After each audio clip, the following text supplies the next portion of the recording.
இன்றைக்கி வந்துட்டு அன்சைன் லைவில் வந்துட்டு அன்ஷிதாவும் ரஞ்சித்தும் உட்காந்து பேசிகிட்டு இருக்காங்க. அப்போ வந்துட்டு விஜய் விஷால் இங்கே இருந்துட்டு தர்ஷிகாவை லவ் பண்ணி பார்த்துட்ருக்காரு. தர்ஷிகாவும் அங்கே இருந்து பார்த்துட்ருக்காங்க. இதெல்லாம் கண்டென்ட்காக தான். ஸோ அவங்க பார்த்துட்டே இருக்கும்போது விஜய் விஷால் வந்துட்டு அவ்வளோ ரொமான்டிக்காக பார்த்துட்ருக்காரு. உடனே அன்ஷிதா சொல்கிறாங்க, அவளுக்கு என் மேலே பொறாமடா, நான்லாம் அங்கே உன் கூட இருக்கேன், அவளுக்கு அங்கேருந்து உன்னை பார்க்க முடியலன்னு அப்படின்னு சொல்லிட்டு சும்மா கிண்டல் பண்ணுறாங்க. பண்ண உடனே வந்துட்டு ரஞ்சித் சொல்கிறாரு, ரொம்ப ஹைட்டு கம்மியாக இருக்குது அந்த பொண்ணு, பாவம் மேலே ஏறி நின்று இவனை சைட் அடிச்சிட்ருக்கு அப்படின்னு சொல்கிறாரு.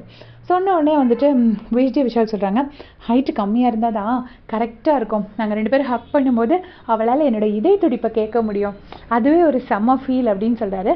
சொன்ன உடனே வந்துட்டு அன்ஷிதா சொல்கிறாங்க, டே என்னடா சொன்ன அப்படின்னு சொல்லிட்டு செம்மையாக ஒரு பேகை விட்டு முகத்திலேயே விட்டு எறிகிறாங்க. +1 படிக்கிற நாய் உனக்கு இப்போவுமே இதெல்லாம் வேணுமா அப்படின்ட்டு கிண்டல் பண்ணுறாங்க.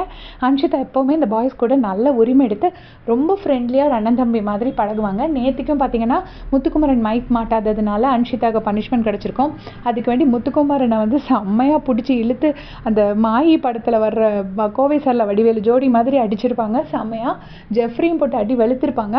அதே மாதிரி இன்றைக்கி பேக் விட்டு எறிகிறாங்க. எரியறதை பார்த்துட்டு தர்ஷிகா அப்படியே ஷாக் ஆகி ஒரு ரியாக்ஷன் கொடுக்குறாங்க. உடனே விஜய் விஷால் சொல்கிறாரு, இல்லை ஃப்யூச்சரில் அப்படின்னு சொல்லிட்டு ஸ்டார்ட் பண்ணுறாரு, டே உனக்கெல்லாம் ஃப்யூச்சர் வேறு இருக்காடா, இதுலேயே உன் ஃப்யூச்சர் அநேகமாக காலி தாண்டா அப்படின்னு கிண்டல் பண்ணுறாங்க. ஸோ அன்ஷிதா இந்த பாய்ஸ் டீமில் ஃபன் பண்ணுறது பார்க்குறதுக்கு அவ்வளோ பியூட்டிஃபுல்லாக இருக்குது. எத்தனை பேர் அதை ரசிச்சிங்கன்னு மறக்காமல் கமெண்ட்ஸில் சொல்லுங்கள். தேங்க்ஸ் ஃபார் வாட்சிங்.